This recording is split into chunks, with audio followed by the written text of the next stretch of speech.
an incredibly realistic story about a man who is just trying to live his life. Sounds interesting. You calm down. All right, I'm calming now. Would you please just go away? No. Manchester by the Sea is directed by Kenneth Lonergan and it stars Casey Affleck, Michelle Williams, and Lucas Hedges. And Manchester by the Sea tells the story of Lee Chandler and his relationship with his nephew and his relationship with people in the past and people who he's going to come to really know and love in the future. It's a really fascinating, intense, heartfelt, funny, incredible story. And overall, I loved Manchester by the Sea. This film is truly a masterpiece in both the sense of directing and acting and its cinematography. Everything about this movie is a masterclass in filmmaking. So getting into the performances, you have Lee Chandler, played by Casey Affleck, and he's really incredible in this role. At first, you don't really understand why this guy is such a mean person to everyone. He's such a jerk, and it's kind of funny, but you're also kind of not really drawn to his character. And as the story goes on, it does an incredible job of showing you why this character is the way he is. And it's just brilliant character development and makes the story feel so real. Michelle Williams plays this woman who was once married to Lee Chandler, and it's a very interesting relationship that they have, and that's really all I'm going to say. Lucas Hedges plays Patrick Chandler, his nephew, and he is outstanding in this role. I mean, being someone who is about his age, I feel like he was such an accurate representation of what teenagers are like today, and I just loved his performance. I thought he was absolutely brilliant.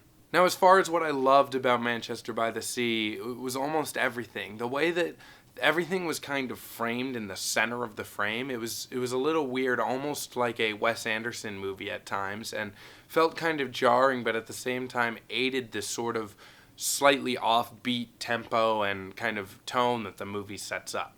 And also, as far as the color scheme of the movie, it's very white, very gray, and very blue, and it really kind of adds to that feeling you get when you go to that part of Massachusetts where everything is right on the water and it's very blue, white, gray, and when you have colors that jump in like greens or reds, they really symbolize a lot more in this movie because you're so used to this color tone that it's used throughout the entire film. Now, by far the best part about the story in this movie is the way the dialogue works. It's genius. The camera will not cut away. You'll see characters' entire thought process as they have these incredibly real conversations. I couldn't believe it. There were so many moments where you really feel like you're just watching people go about their lives. It felt almost voyeuristic, like you were watching real security footage or something like that. Like, it did not feel like an actual film. It felt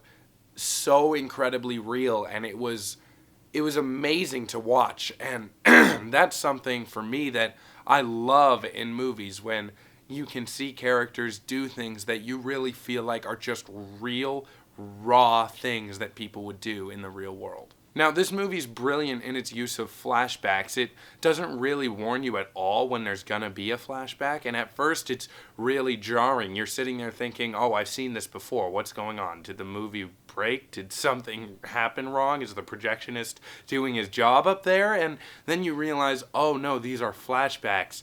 This movie it uses its flashbacks brilliantly to tell its story in a world where flashbacks are often used as a way to get out of writer's block and kind of write around telling the real story.